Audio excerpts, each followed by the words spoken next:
Hello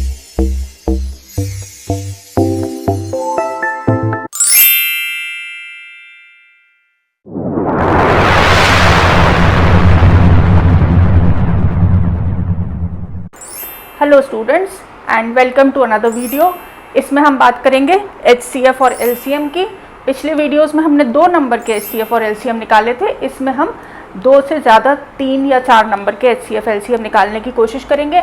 and after this, by the end of this video, हम कुछ word problems भी करेंगे और मैं आपको क्लियरली समझाऊंगी कि कहाँ पर हम HCF निकालते हैं और कहाँ पर हम LCM निकालते हैं। क्योंकि बहुत सारे बच्चों को ये प्रॉब्लम होती है कि हम क्वेश्चन पढ़ते हैं तो हमें ये नहीं समझ में आता है कि हमें HCF निकालना चाहिए कि हमें LCM निकालना चाहिए। तो वो कन्फ्यूजन आज मैं आपका दूर करूँगी। तो चलिए देखते हैं how to find out the HCF and LCM। So the first part is 12, 15 and 21। और प्रॉब्लम क्या है, हमें इन तीनों नंबर्स का हाईएस्ट कॉमन फैक्टर भी निकालना है और LCM भी निकालना है। ठीक है, तो सबसे पहले जैसा हम करते हैं, हमें क्या करना रहेगा, we will have to find out the prime factors of these numbers. इन नंबर्स के हमें क्या निकालने पड़ेंगे, प्राइम फैक्टर्स। तो देखिए प्राइम फैक्टर्स निकालेंगे तो क्या हो जाएगा, 12 is 2 2s are 4, 3s are 12। ठीक है, अब 15 इज सिंपल, कितना हो जाएगा, 3 into 5। What about 21? 3 into 7 is equal to 21. Now what about the highest common factor? और कैसे हम निकालेंगे LCM? तो देखिए हाईएस्ट कॉमन फैक्टर के लिए हम क्या करते हैं कि हम देखते हैं ये हमारा प्राइम फैक्टर्स है। ठीक है, इस पे ध्यान रहेगा हमारा जिससे। तो अब हम क्या करेंगे, इसमें कॉमन फैक्टर्स ढूंढेंगे। तो देखिए यहाँ पर 2 है, यहाँ पर 2 नहीं है, नॉट कॉमन। 3 यहाँ पर है, यहाँ पर भी है और यहाँ पर भी है। तो हमें एक कॉमन फैक्टर मिला, क्या, 3। तो हम यहाँ लिख लेंगे 3। और कोई कॉमन फैक्टर है क्या, 5 नहीं, 7 नहीं। तो there is only 1 common factor. So what will be the highest common factor in this case, it will be 3। LCM के लिए हम क्या करते हैं, देखिए बहुत आसान तरीका है। पहले तो ये कॉमन फैक्टर जो है उसे एक बार लिख लेंगे। ठीक है, कॉमन फैक्टर को एक बार लिख लेंगे। अब यहाँ पर आइए, पहली लाइन में कॉमन फैक्टर यहाँ आ चुका है, तो क्या बचा है, 2 बार 2 बचा है। तो लिख लीजिए 2 बार 2। ईजी, बहुत ईजी। अब दूसरी लाइन पे आइए, दूसरे नंबर के प्राइम फैक्टर्स पे। 3 यहाँ आ चुका है, क्या बचा है, 5। थर्ड नंबर पे आइए, 3 यहाँ ऑलरेडी आ चुका है, we have already considered 3, so we are left with what, 7। इन सबको मल्टीप्लाई कर दीजिए तो क्या हो जाएगा, 3 4s are 12, 5s are 60, 7s are 420। So what is the HCF? It is 3. And what is the LCM? It is 420. Not at all difficult, बहुत ही आसान रहा ये तो। चलिए अगला देखते हैं, 17, 23 और 29। तो सबसे पहला हमें क्या काम करना है, 17 के प्राइम फैक्टर्स निकालने हैं, 23 के प्राइम फैक्टर्स निकालने हैं और 29 के प्राइम फैक्टर्स निकालने हैं। तो 17 के जब मैं प्राइम फैक्टर्स निकालती हूँ तो क्या आता है, 17 into 1, 23 into 1 and 29 into 1. So what is the HCF and what is the LCM? HCF क्या हो जाएगा, 17 कॉमन नहीं, we are concentrating on this part. 17 is common नहीं, 23 कॉमन है क्या, नहीं, 29 कॉमन है क्या, नहीं। So what is common in this? Only 1. So what is the highest common factor? 1. ठीक है, अब LCM के लिए देख लो, 1 तो हम पहले ही ले चुके हैं। अब क्या बच गया, इसमें 1 आ चुका है तो क्या बच गया, 17। यहाँ से 1 आ चुका है तो क्या बच गया, 23। और यहाँ से 1 आ चुका है तो क्या बच गया, 29। इसको कैलकुलेट कर लेंगे, ये जितना भी आएगा that will be equal to the answer. इसको हम मल्टीप्लाई करेंगे तो we will get 11339 as the answer. ठीक है, तो इस तरह से हम बहुत आसानी से HCF और LCM दोनों निकाल सकते हैं। Now what about the next problem 8, 9 and 25। तो पहला स्टेप तो वही रहेगा, क्या हमें फैक्टर्स निकालने पड़ेंगे। किसके? 8 के क्या हो जाएगा 2 2s are 4, 2s are 8। 9 के कितने हो जाएंगे 3 × 3, ठीक है। और 25 के लिख लेंगे क्या 5 × 5। यही लिखे आपने अपनी कॉपी में, चेक कर लीजिए। अब बात आती है HCF और LCM की। सोचिए HCF और LCM कितना आएगा। यहाँ पर एक 1 और लिख लीजिए चाहे तो। You must write always a 1 over here. अब क्या करेंगे, अब देखिए कॉमन फैक्टर्स कौन से हैं। कॉमन फैक्टर्स के लिए क्या करेंगे, चेक करिए। इसमें कुछ भी कॉमन नहीं आ रहा है, तो you can only say that if I concentrate only on this part, that you can say that HCF is what 1। कोई भी फैक्टर कॉमन नहीं आ रहा है, तो हम HCF की जगह क्या लिख लेंगे, HCF की जगह हम लिख लेंगे 1। अब LCM की बात करें तो LCM के लिए कॉमन तो क्या आ रहा है 1, लिख लिया। यहाँ पर 1 चला गया है, कितने बच गए 2, 2 बच गए, तो 2 to the power 3 into how many 3s are there, 2 3s are there, so into 3 into 3 और कितने 5 हैं, 2 5 हैं, ठीक है। इसे आप मल्टीप्लाई कर लीजिए। जब आप इसे मल्टीप्लाई करेंगे तो you will get 1500 as the answer. For this problem HCF is 1 and LCM is 1500। Next question है given that HCF of these numbers, जब ब्रैकेट में लिखे हुए होते हैं दैट मीन्स हम इन दोनों नंबर्स की बात कर रहे हैं। तो कौन से दो नंबर्स हैं 306 और 657।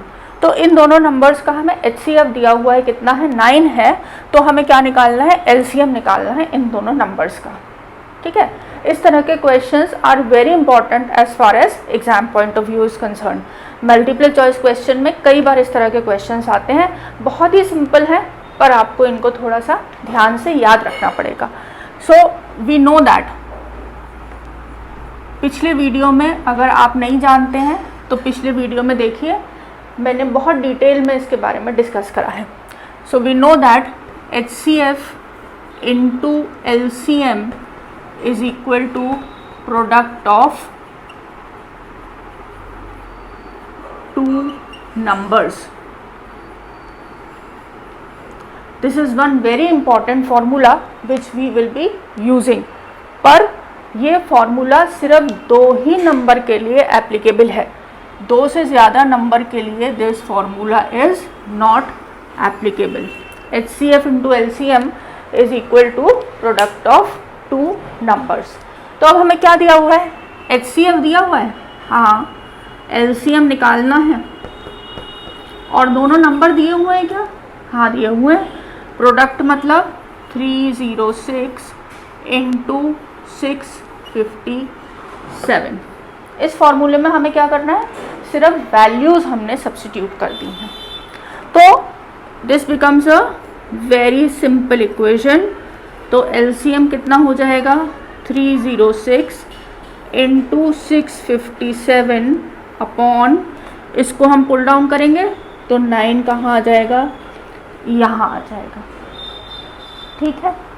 3 से कैंसिल कर लीजिए, 3102, फिर ये भी कैंसिल हो जाएगा फर्दर, और इसको जब आप कैलकुलेट करेंगे तो ये 22338 will come out to be the LCM of this. तो हमें याद क्या रखना है, इसमें हमें याद रखना है that HCF into LCM, the product of HCF and LCM is equal to the product of 2 numbers. This is a very important formula जहाँ तक इस लेसन की बात है, तो ये आपको याद रखना है। The next question says whether 6 to the power n can end with the digit 0 for any natural number n. मतलब 6 की कोई ऐसी पावर हो सकती है क्या कि जिसको हम डालें, मल्टीप्लाई करें तो जो नंबर हमें आंसर में मिलेगा उसकी यूनिट डिजिट 0 होगी। कोशिश करके देखते हैं। So if the number ends with 0, it should be divisible by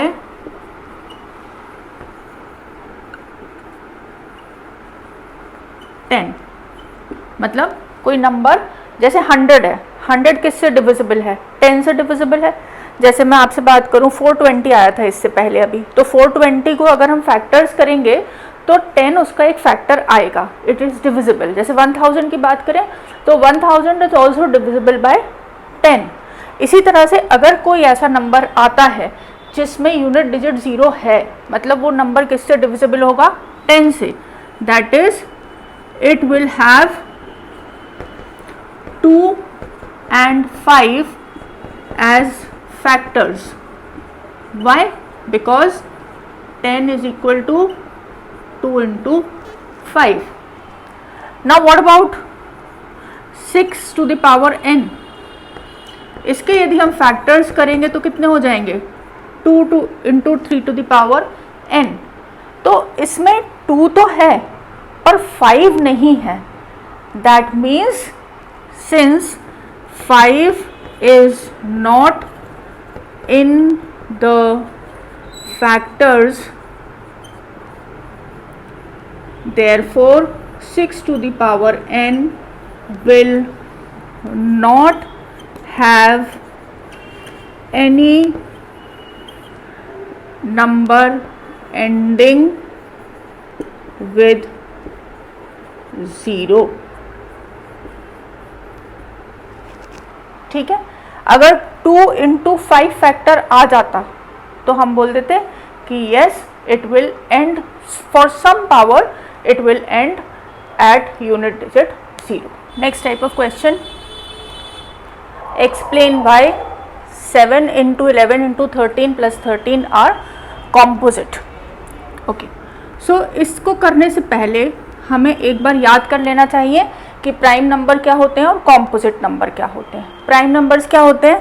prime numbers which have 1 and itself as factors, जैसे 17, 23, 7, 5, 3, ये सारे नंबर्स क्या हैं? प्राइम नंबर्स हैं जो सिर्फ अपने आप से डिविजिबल हैं या 1 से डिविजिबल हैं। They do not have any other factors.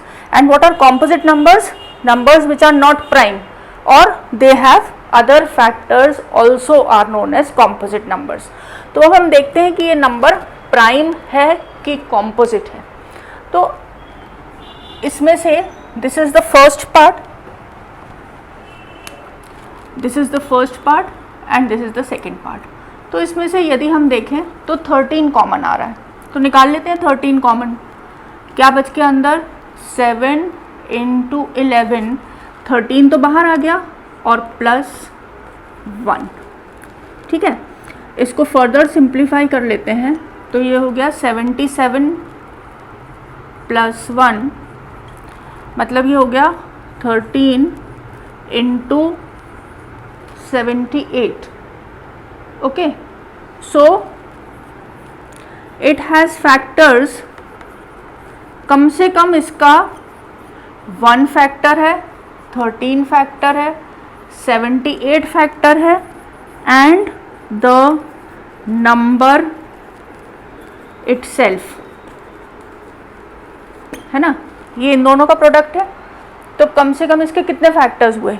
1 तो हुआ ही, उसके अलावा ये नंबर खुद अपना एक फैक्टर हुआ, 13 एक फैक्टर आया, 78 को आप चाहें तो स्प्लिट करके और भी नंबर्स निकाल सकते हैं, पर हमें सिर्फ 2 से ज़्यादा फैक्टर्स पे काम चल जाएगा, तो इसलिए 78 इज ऑल्सो अ फैक्टर। तो how many factors? More than 1 and the number itself. Other factors भी आ गए 13 और 78। इसका मतलब ये नंबर कैसा हुआ? कॉम्पोजिट हुआ, because it has factors more than 1 and itself. So the number is composite. ठीक है, बस इतना ही करना है इस क्वेश्चन में। तो ये एक और क्वेश्चन है पहले जैसा ही। So you have to explain why this is a composite number. ये जो बड़ा सा नंबर दिया हुआ है ये कॉम्पोजिट नंबर है, ये आपको बताना है। तो एक बार फिर देख लेते हैं प्राइम नंबर क्या है, which have one and it self age factor, और कॉम्पोजिट नंबर क्या है, जिनके अपने आप के अलावा ज़्यादा फैक्टर्स होते हैं। ठीक है, तो अब इस नंबर को देखते हैं। तो ये नंबर के दो पार्ट्स हैं, एक तो ये पूरा प्रोडक्ट है प्लस ये। तो देखते हैं इसमें से कुछ कॉमन आ जाता है यदि, तो कॉमन आ गया 5, 5 is here also and 5 is here also. 5 common आ गया तो क्या बच गया, 7 into 6 into 4 into 3 into 2 plus 1। 5 यहाँ आ गया तो यहाँ क्या बच गया, +1 बच गया। ठीक है, अब इसको थोड़ा सा सिंप्लीफाई कर लेते हैं, इसको मल्टीप्लाई करते हैं और मल्टीप्लाई करके बताइए क्या आ रहा है। हाँ बिल्कुल सही, this is coming out to be 1008 + 1। तो इसको जब हम लिखेंगे तो इन दोनों को ऐड कर देंगे तो कितना हो जाएगा, 1009।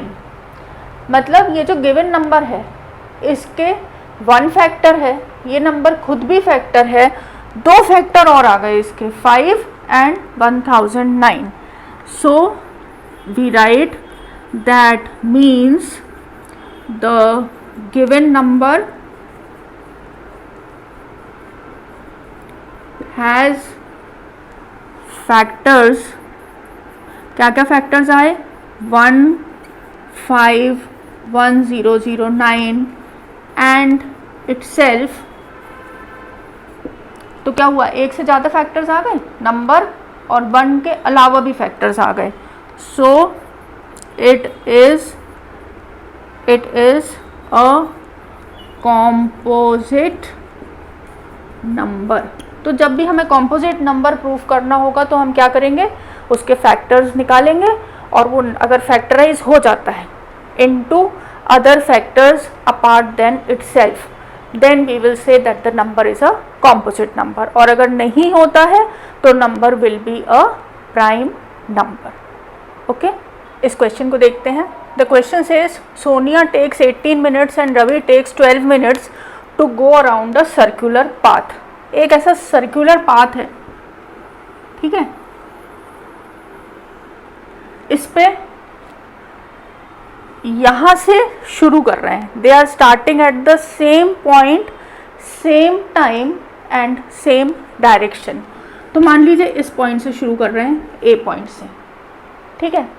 अब सोनिया यहाँ से चलना शुरू करा, सोनिया ने, लेट अस से Sonia starts moving from here in this direction.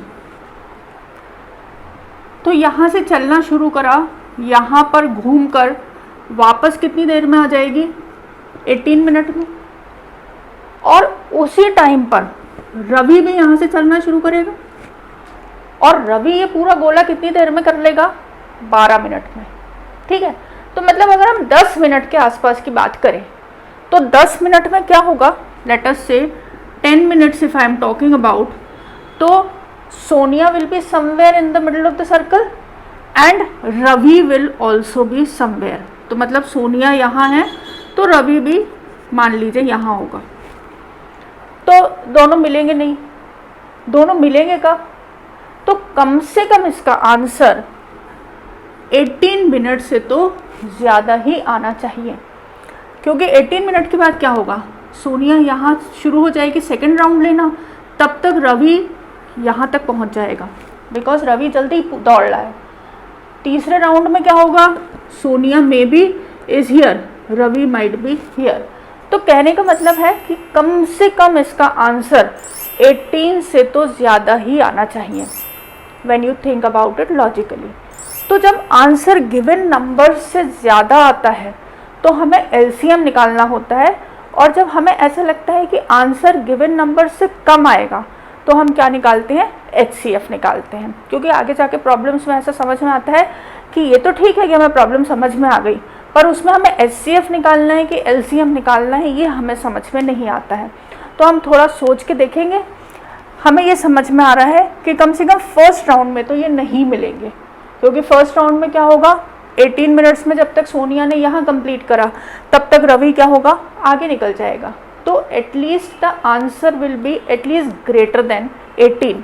So in this case what will be do, we will find out the LCM। Answer बड़ा आना चाहिए, मतलब हमें क्या निकालना पड़ेगा, इसमें LCM निकालना पड़ेगा। सो दे विल मीट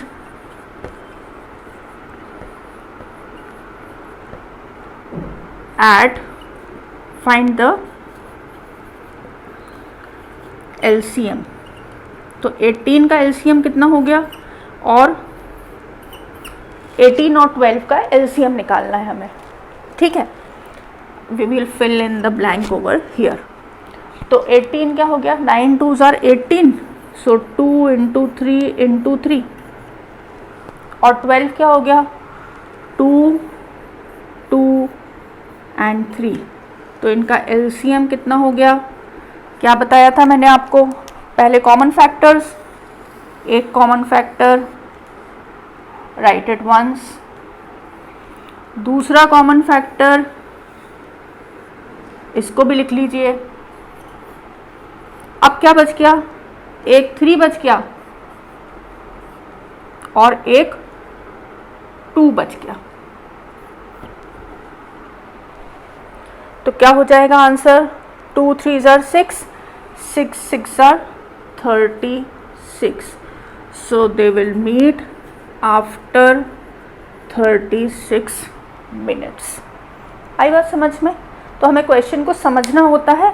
अगर हमें ऐसा लगता है कि ज़्यादा आंसर आ रहा है, आना चाहिए, तो we will find out the LCM, और अगर कम आंसर आना चाहिए तो we will find out the HCF। I hope this is clear. तो इसमें आप समझ सकते हैं कि 36 मिनट्स पे क्या होगा, सोनिया ने 2 राउंड्स कंप्लीट कर लिए होंगे, 18 18 36, और रवि ने कितने कर लिए होंगे, 3 राउंड्स कंप्लीट कर लिए होंगे, 12 3s are 36। तब वो यहाँ पर पॉइंट A पर फिर से मिल जाएंगे। I hope this was easy, and if you want to make maths easy further, stay tuned with me. I am Komal Sharma. Thank you.